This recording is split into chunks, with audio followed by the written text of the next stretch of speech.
Good morning. जैसा कि आप लोग को हम क्लास 11 के तहत जो भी इम्पोर्टेंट टॉपिक है एमसीक्यू क्वेश्चंस, सारे एमसीक्यू क्वेश्चंस को बता रहे थे। तो अकाउंटेंसी के तहत आप लोग को इंट्रोडक्शन ऑफ अकाउंटिंग के तहत भी एमसीक्यू क्वेश्चन बताए हैं, उसको आप ध्यान से देख लीजिएगा। आज हम आपको बताने वाले हैं यूनिट 2 के तहत आपको बताने वाले हैं बेसिक अकाउंटिंग टर्म्स। तो सबसे पहले ये जान लीजिए बेसिक अकाउंटिंग टर्म होता क्या है। तो अकाउंटिंग सेक्टर के तहत अकाउंटिंग के तहत सबसे इंपॉर्टेंट जो टर्म्स होते हैं वो होते हैं बेसिक अकाउंटिंग टर्म्स।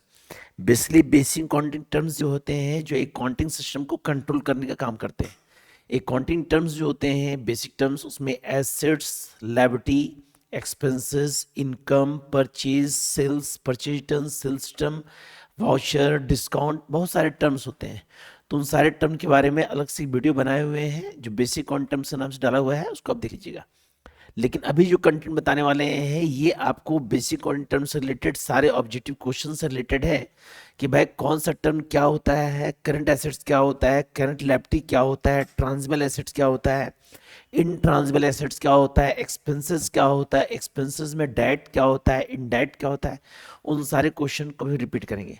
लेकिन उस टर्म को बताने के पहले एक इंपॉर्टेंट टॉपिक है। पूरे अकाउंटिंग सिस्टम में दो वर्ड होता है, एक होता है इवेंट, एक होता है ट्रांजैक्शन। इवेंट मतलब होता है कि लेन देन तो हो रहा है लेकिन उसमें मनी का यूज नहीं करते हैं, तो वो इवेंट कहलाता है।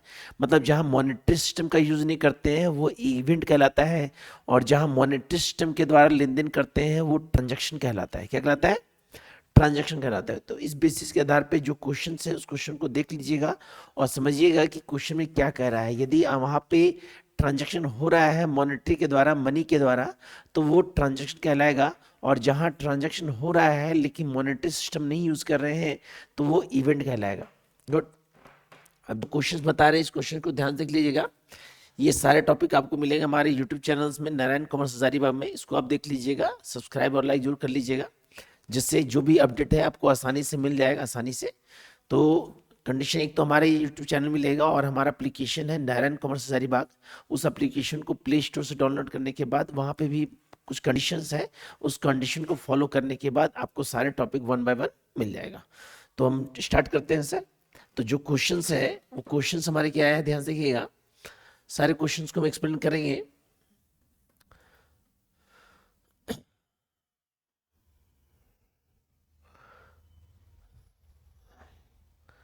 तो सेकंड टॉपिक हमारा है basic accounting terms and terms, है ना, टर्मोलॉजी।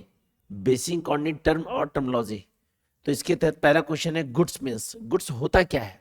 तो ऑप्शन दिया है हमारा commodity to be bought and sold, commodity to be use and as an assets, commodity to be bought but not be sold, but not be sold.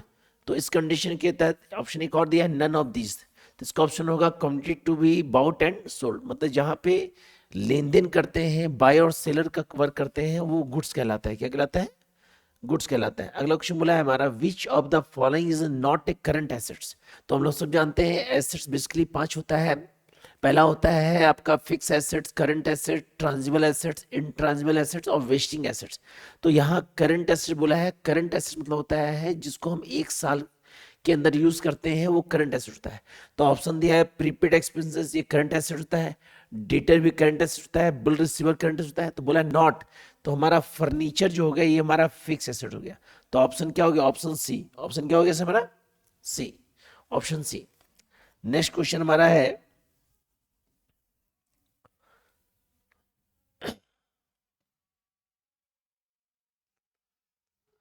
Next question बोला हमारा which of the following is not a tangible assets. बोला हमारा कौन ऐसा assets है जो तुम्हारा ट्रांजिबल नहीं है। तो मोटर कार फिक्स एसेट्स है, गुडविल मेरा इंट्रांजिबल है, स्टॉक करंट एसेट्स है और बिल्डिंग मेरा फिक्स एसेट है। तो यहाँ कौन मेरा ट्रांजिबल नहीं है? तो ऑप्शन होगा मेरा गुडविल। ऑप्शन क्या होगा सर हमारा? गुडविल। तो इसका ऑप्शन होगा हमारा बी, ऑप्शन बी, गुडविल। चौथा क्वेश्चन बोला है ट्रेड डिस्काउंट इज, ऑप्शन दिया है allowed at the time of receiving payment, allowed at the time of sale of goods, both and B, allowed in the all the cases. तो condition याद रखिएगा, जहां पे रिसीव होता है वो होता है कैश डिस्काउंट, और जहाँ पे हम सेल ऑफ गुड्स कर रहे हैं तो होता है ट्रेड डिस्काउंट। तो यहाँ बोला है ट्रेड डिस्काउंट, तो कंडीशन यहाँ पे होगा option B. Just question opposite question दिया है कैश डिस्काउंट। यहाँ पे ट्रेड डिस्काउंट का संबंध होता है सेल ऑफ गुड्स से, और कैश डिस्काउंट का संबंध होता है मेरा receiving eight the time of making payment. तो ऑप्शन नंबर बी। क्वेश्चन बोला है working capital is, working capital क्या होता है? वर्किंग कैपिटल मीन्स होता है current assets minus current liability. तो ऑप्शन होगा ए। अगला क्वेश्चन दिया हमारा करंट एसेट्स, तो करंट एसेट्स के तहत ऑप्शन यहाँ साफ साफ दिया है लैंड, बिल्डिंग, मशीनरी, स्टॉक। तो यहाँ करंट एसेट आपका क्या हुआ? स्टॉक। क्या हुआ सर? स्टॉक। नेक्स्ट क्वेश्चन हमारा दे रहा है करंट लायबिलिटीज। तो यहाँ करंट लायबिलिटी के तहत ऑप्शन दिया है creditor, debenture, long term loan, none of this. तो क्रेडिटर होता है करंट लायबिलिटीज, डिवेंचर होता है मेरा fix liabilities, long term loan भी होता है फिक्स लायबिलिटीज। तो यहाँ ऑप्शन होगा A, option A. Next question मार दिया है क्वेश्चन 9। क्वेश्चन 9 बोला हमारा क्वेश्चन में कि Arun is book seller which from the will be goods for his business. Arun जो है एक किताब विक्रेता है, ये कौन से टर्म में आएगा? तो परचेज ऑफ कंप्यूटर, ये तो मशीनरी पार्ट हो गया। परचेज ऑफ फैन, ये भी नहीं होगा। Purchase of furniture, purchase of stationery. तो ऑप्शन नंबर डी, क्योंकि जो भी बुक्स होते हैं पेन पेंसिल ये हमारे स्टेशनरी के तहत आते हैं। अगला क्वेश्चन दिया हमारा, नेक्स्ट क्वेश्चन,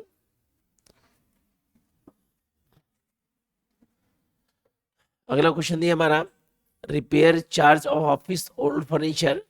तो यहाँ बोला है हमारा repair charge of office and old furniture is, ये क्या है? Revenue expenses, capital expenses, deferred expenses, none of this. तो ये होगा रेवेन्यू एक्सपेंसेस। गुड। अगला क्वेश्चन बोला हमारा is given to businessman when clear his payment before certain period. तो ये कौन सा डिस्काउंट होगा? यहाँ साफ साफ बोला है पेमेंट पीरियड है, तो ये मेरा कंडीशन कहलाएगा मेरा कैश डिस्काउंट। क्या कहलाएगा? Cash discount. नेक्स्ट क्वेश्चन बोला है long term liability. Long term liability मेरा क्या है? डिवेंचर, बिल्स पेबल, क्रेडिटर और स्टैंडिंग एक्सपेंसेस। तो यहाँ पे लॉन्ग टर्म लायबिलिटी जो होता है वो फिक्स लायबिलिटी होता है। तो फिक्स लायबिलिटी के तहत हमारा ये डिवेंचर होगा, क्योंकि बिल्स पेबल, क्रेडिटर और स्टैंडिंग एक्सपेंसेस ये मेरा करंट लायबिलिटी होता है।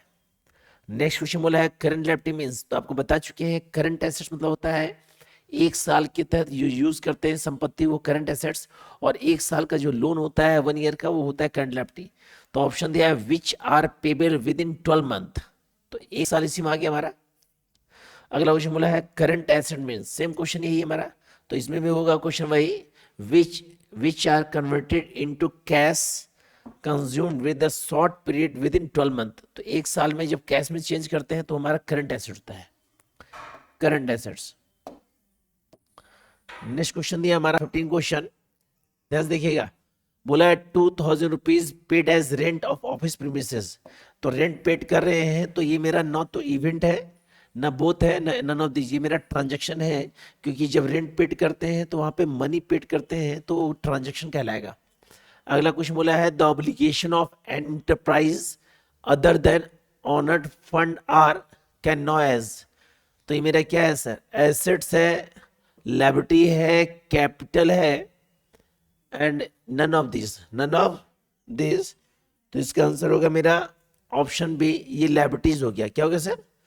लायबिलिटीज। नेक्स्ट क्वेश्चन बोला हमारा at the end of the financial year after sale of goods वो 2 लाख रुपीज, गुड्स को सेल कर रहे हैं 2 लाख में, there was a closing stock 10,000। This is, ये इवेंट है, transaction both none of this. तो ये एक इवेंट कहलाएगा। क्या कहलाएगा? इवेंट। जो भी क्वेश्चंस बता रहे हैं इस क्वेश्चन को देखिएगा ध्यान से, बहुत इंपॉर्टेंट है। Fix assets include, fix asset जो है किससे रिलेटेड है? क्लोजिंग स्टॉक से रिलेटेड नहीं है, फर्नीचर से रिलेटेड है। पेमेंट एडवांस होता है करंट एसेट, डेटर भी होता है करंट एसेट। इसका ऑप्शन होगा बी। नेक्स्ट 19 क्वेश्चन बोला है विच of the following is fictitious assets. तो फिक्टिशियस एसेट जो होता है, लैंड हमारा फिक्स एसेट्स है, बिल्डिंग फिक्स एसेट्स है, गुडविल मेरा इंट्रांजिबल है, लेकिन एक प्राइमरी एक्सपेंसेस है, तो ये मेरा फिक्टिशियस एसेट्स हो गया। यहाँ पे लैंड हमारा फिक्स है, बिल्डिंग भी फिक्स है, गुडविल मेरा इंट्रांजिबल एसेट्स है। कौन एसेट्स है? इंट्रांजिबल एसेट्स है। नेक्स्ट क्वेश्चन, बोला हमारा question, a person to whom money is owned by a firm called, क्या कहलाएगा? Creditor, debtor, supplier, seller. वह व्यक्ति जिसे फर्म को धन देना होता है वो डेटर कहलाएगा, क्योंकि कंज्यूमर जो होता है उसको बिल पे करना होता है और हर कंडीशन में डेटर कहलाता है। अगला कंडीशन बोला the excess of income, excess of income किससे ज्यादा है? एक्सपेंडिचर से, तो मेरा क्या कहलाएगा? प्रॉफिट। अगला बोला है assets which can be converted into cash with in A short spend time, तो कम समय के लिए जो होता है वो तो फिक्स होगा नहीं, फिक्स होता है मोर देन 1 ईयर। ट्रांजिबल भी नहीं होगा सर, क्योंकि जो फिक्स होता है वो ट्रांजिबल होता है, तो इसका ऑप्शन होगा लिक्विड एसेट्स। क्या होगा सर? Liquid assets. अगला क्वेश्चन बोला है इंट्रांजिबल एसेट्स, तो आपको सब पता है कि इंट्रांजिबल एसेट्स होता है वह एसेट्स जिसको हम फील करते हैं, जिसको हम महसूस करते हैं, तो उसका एग्जांपल होगा स्टॉक तो होगा नहीं, करंट एसेट्स है, कैश भी करंट एसेट्स है, गुडविल एग्जांपल क्या होगा? गुडविल, क्योंकि लैंड जो होता है फिक्स एसेट होता है। अगला क्वेश्चन बोला है करंट लायबिलिटी आर, तो करंट लायबिलिटी मेरा बिल्स पेबल है, करंट लायबिलिटी क्रेडिटर है, करंट लायबिलिटी आउटस्टैंडिंग एक्सपेंसेस है, तो ऑल ऑफ दिस। अगला क्वेश्चन बोला है ट्रेड डिस्काउंट इज, दो क्वेश्चन इंपॉर्टेंट बता रहा है, ट्रेड डिस्काउंट और कैश डिस्काउंट। तो ट्रेड डिस्काउंट जो होता है सेल ऑफ गुड्स से रिलेटेड होता है, और कैश डिस्काउंट जो होता है रिसीविंग से रिलेटेड होता है, पेमेंट से। तो इसका ऑप्शन होगा which is allowed at the time of sale of goods, option A, option A. अगला क्वेश्चन बोला है हमारा क्वेश्चन नंबर 26, बोला है चूज द करेक्ट स्टेटमेंट, कौन इसमें सही स्टेटमेंट है? Goodwill is a tangible assets, नहीं, गुडविल मेरा इंट्रांजिबल है। Bill receivable is a fix asset, bill receivable current assets है। बैंक ओवरड्राफ्ट करंट लायबिलिटी, हाँ बैंक ओवरड्राफ्ट मेरा क्या है? करंट लायबिलिटी है, लेकिन आउटस्टैंडिंग सैलरी में करंट लायबिलिटी, लेकिन बताया है फिक्स लायबिलिटी, तो ऑप्शन सी। अगला क्वेश्चन बोला है discount given for early A timely payment is called, कौन डिस्काउंट? Trade discount. कौन discount? Trade discount. Timely payment कर रहे हैं सर, टाइमली, तो ये ट्रेड नहीं सर, क्योंकि यहाँ पेमेंट कर रहे हैं, सेल गुड्स नहीं हो रहा है, तो यहाँ पे होगा मेरा कैश डिस्काउंट। क्या हो रहा है सर? कैश डिस्काउंट, क्योंकि जब पेमेंट आता है या रिसीविंग, तो कंडीशन में मेरा कहलाता है कैश डिस्काउंट। अगला क्वेश्चन बोला है a thing of value honoured by business entity is called, बोल रहा है वैल्यूबल ऑनर्ड बाय, तो ये मेरा क्या कहलाएगा? ये मेरा इनकम कहलाएगा सर। क्या कहलाएगा सर? ये मेरा कहलाएगा आपका वैल्यूबल ऑनर्ड बाय बिजनेस, ये एसेट्स कहलाएगा। एक कीमती वस्तु उस फर्म के लिए क्या कहलाएगी? एसेट्स कहलाएगी। क्वेश्चन नंबर 29 बोला है all those to whom business on money are called, money are called, वह व्यक्ति जो बिजनेस में फंड इन्वेस्ट करता है वो डेटर तो कहलाएगा नहीं, क्योंकि कंज्यूमर होता है, बिल पे करना होता है, क्रेडिटर भी नहीं कहलाएगा, वो इन्वेस्टर कहलाएगा, ऑप्शन सी। अगला क्वेश्चन बोला है another term use for expenses is expired cost, unexpired cost, assets loss, assets loss, तो इसका ऑप्शन होगा एक्सपायर्ड कॉस्ट। क्या होगा? Expired cost. अगला बोला है ट्रांजैक्शन मीन, ट्रांजैक्शन मतलब क्या होता है? Exchange of good and services, ये तो होगा नहीं क्योंकि ये इवेंट है। Exchange of good and services in term of money, ये ट्रांजैक्शन होगा, क्योंकि यहाँ यूज क्या कर रहे हैं? मनी का यूज कर रहे हैं। आपको बार बताया है जहां मनी होता है वहां मेरा वो ट्रांजैक्शन कहलाता है। क्या कहलाता है? ट्रांजैक्शन कहलाता है। नेक्स्ट क्वेश्चन बोला हमारा a thing of value honoured by business entity is good, तो ये मेरा क्या कहलाएगा? ये भी हमारा एसेट्स ही कहलाएगा। क्या कहलाएगा? अगला क्वेश्चन बोला है इन मैन्युफैक्चर कंसर्न गुड्स इंक्लूड, जब प्रोडक्ट को मैन्युफैक्चर करते हैं तो कंडीशन में रॉ मटेरियल भी होगा सर, वर्क इन प्रोग्रेस भी होगा, फिनिश गुड्स भी होगा, ऑल ऑफ दिस। अगला क्वेश्चन बोला है for a furniture dealer purchase of furniture is, for a furniture dealer purchase of furniture is goods, assets, partly goods and partly assets, none of this, तो ये मेरा goods कहलाएगा, option number A, option number A. अगला question बोला हमारा amount invested into the business by the owner is called, मतलब business में, business को स्टार्ट करने के लिए जो आप इन्वेस्ट कर रहे हैं वो आपके लिए क्या कहलाएगा? कैपिटल। क्या कहलाएगा सर? कैपिटल। अगला क्वेश्चन बोला है amount spend to earn profit. Earn profit, profit earn करने के लिए जो आप पैसा लगाते हैं वो आपके लिए क्या कहलाएगा सर? वो कहलाएगा आपका इन्वेस्टमेंट। वो भी क्या कहलाएगा आपका? इन्वेस्टमेंट। क्वेश्चन रिपीट है सर। अगला क्वेश्चन बोला है the term current asset include, कौन सा इसमें करंट एसेट है? डेटा करंट एसेट्स है, स्टॉक करंट एसेट्स है, कैश करंट एसेट है, all of this, all of this.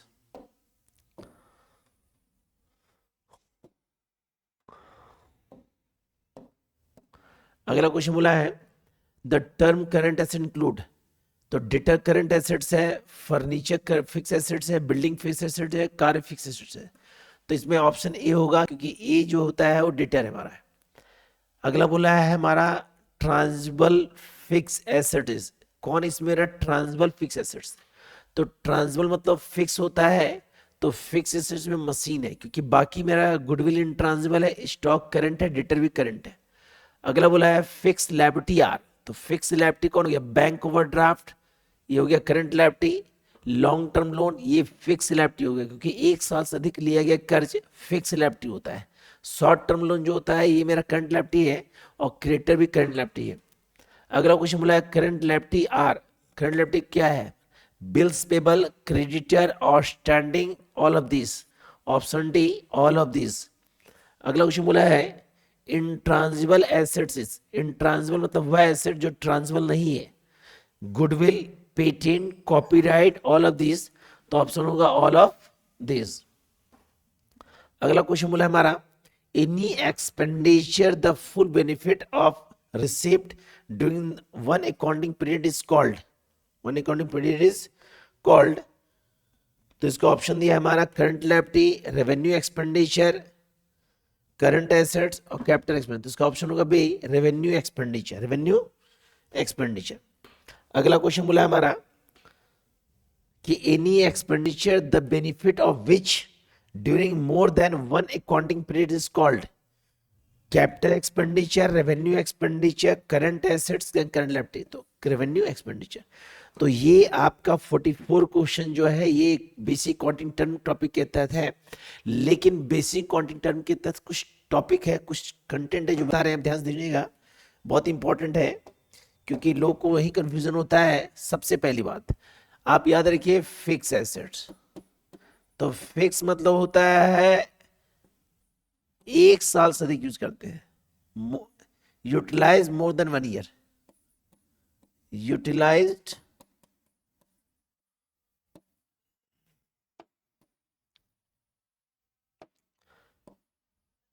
Access use 1 year, मतलब एक साल से अधिक यूज करते हैं तो वो कहलाएगा फिक्स एसेट। जैसे land building, plant and machinery, furniture, motor car, आपका इन्वेस्टमेंट, आपका मशीनरी, हर तरह का मशीनरी इसमें, का कंप्यूटर, मोबाइल सारा आता है। तो ये फिक्स एसेट्स हुआ। क्या हुआ सर? Fix assets. अगला होता है करंट एसेट्स। तो करंट एसेट मतलब होता है जिसका यूज आप 1 ईयर के तहत करते हैं, ओनली 1 ईयर। तो करंट एसेट्स के तहत हमारा आएगा cash, stock, bank, deter, advance, prepaid expenses, bill receivable etcetera. तो ये हो गया करंट एसेट्स। क्या हो गया sir? Current assets. Current assets के बाद अब जानिए आप ट्रांजिबल। तो अब याद रखिए जो ट्रांजिबल होता है वो फिक्स होता है, जो ट्रांजिबल होता है वो क्या होता है? फिक्स होता है। अगला होता है इनट्रांजिबल। इनट्रांजिबल, तो इनट्रांजिबल मीन्स क्या हो गया? Goodwill, patent, copyright, copy right, trademark etcetera. अगला होता है मेरा वेस्टिंग एसेट्स। तब वेस्टिंग मतलब होता है क्षयशील संपत्ति। एग्जाम्पल इसका होगा coal mines, wild webs, bricks etcetera. Good, ये हो गया करंट, ये हो गया एसेट्स। अब लायबिलिटी जो होता है उसमें दो लायबिलिटी होता है, एक होता है फिक्स लायबिलिटी, एक होता है करंट लायबिलिटी। तो फिक्स लायबिलिटी के तहत हमारा जो है सबसे पहले हमारा लायबिलिटीज, लायबिलिटीज लायबिलिटी में होता है फिक्स, फिक्स में हो गया हमारा लॉन्ग टर्म लोन, इसका उल्टा शॉर्ट टर्म करंट लायबिलिटी हो जाएगा, long term loan, debenture, good. Current liability में हो गया हमारा short term loan, creditor, bills payable, bank overdraft, outstanding. फिर हमारा हो गया लोन, प्रोविजन। तो ये हो गया करंट लायबिलिटी। गुड। इसके बाद सबसे इंपॉर्टेंट प्रश्न उठता है एक्सपेंसेस के बारे में। इसको भी देख लीजिए, क्योंकि एक्सपेंसेस में लोग फंसते हैं कि कौन सा एक्सपेंसेस मेरा डायरेक्ट है और कौन सा मेरा इनडायरेक्ट है। तो एक्सपेंसेस बेसिकली दो होता है, एक्सपेंसेस बेसिकली दो होता है, एक होता है आपका डायरेक्ट और एक होता है आपका इनडायरेक्ट। बेसिकली डायरेक्ट क्या होता है? डायरेक्ट मतलब वैसा खर्च जो हैंड टू हैंड हो, जैसे वेजेस, जैसे कैरेज, कैरेज इन वर्ड बोल सकते हैं इसको आप, कैरेज ऑन परचेज बोल सकते हैं आप, duty paid, dock charges, import duty, import duty, gas water, gas octroi, manufacturing expenses, manufacturing expenses, all factory expenses, all factory, ये सारा एक्सपेंसेस कहलाएगा डायरेक्ट। क्या कहलाएगा सर? इनडायरेक्ट क्या होता है? इनडायरेक्ट होता है हमारा वो खर्च जो डायरेक्ट नहीं है, जो डायरेक्ट नहीं है, जैसे सैलरी, रेंट, जैसे salary, rent, discount, interest, commission, postage, bad debts, Telegram,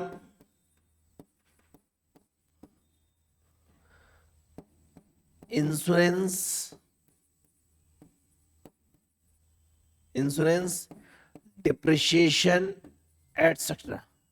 तो ये सब हमारा इंडायरेक्ट एक्सपेंसेस है, लेकिन यही हमारा इस नाम के अंत में रिसीव्ड होगा। क्या होगा? जैसे रहेगा रेंट रिसीव्ड, डिस्काउंट रिसीव्ड, तो वो हमारा हो जाएगा indirect income, indirect income. Good. तो इन सारे कंटेंट को हम बताया है, इन सारे कंटेंट को आप ध्यान से देख लें तो आपको कहीं भी दिक्कत नहीं होगा। इसको आप सब्सक्राइब जरूर करें ताकि जो भी कंटेंट आपको डालें उसको आपको स्टेप बाय स्टेप सारे वीडियो मिलते रहे। बाकी नेक्स्ट वीडियो में हम मिलेंगे सर। Okay sir.